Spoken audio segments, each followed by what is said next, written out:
Heute zeige ich Ihnen, wie Sie auf der Admin-Oberfläche Ihre Medienverwaltung organisieren. Ich logge mich wie immer auf der Admin-Oberfläche ein, wähle mein Dispatch Center aus, um dieses zu bearbeiten, und gehe auf das Thema Medien.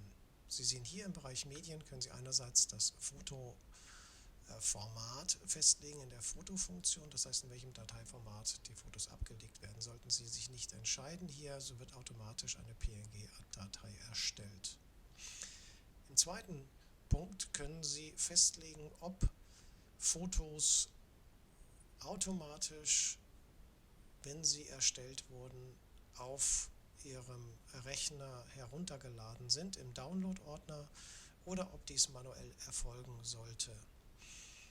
Dieser Toggle ist immer auf grün, das heißt immer auf automatisch. Wenn Sie allerdings wünschen, dass alle Ihre Mitarbeitenden die Fotos nicht automatisch auf Ihrem Rechner haben, sondern nur selektiv, dann sollten Sie diesen Toggle ausschalten.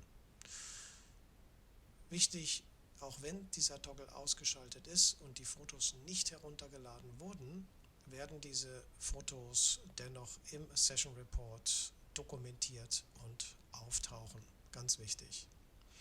Als letzten Punkt geht es hier um die Dateifreigabe und die Aufzeichnung. Das heißt, hier wird festgelegt, wie lange Video- und Audioaufzeichnungen, aber auch geteilte Dateien zum Download zur Verfügung stehen.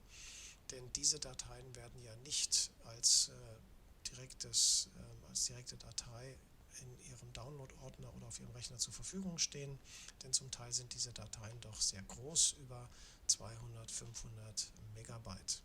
Wir empfehlen hier, dass Sie hier wählen Tage so gering wie möglich und so hoch wie nötig, denn all die Dateien, die da draußen herumschwirren, sind natürlich, wenn sie nicht unbedingt einen Nutzen haben, belastend, auch für die Umwelt und natürlich für die Speicher, die da überall stehen oder gebraucht werden.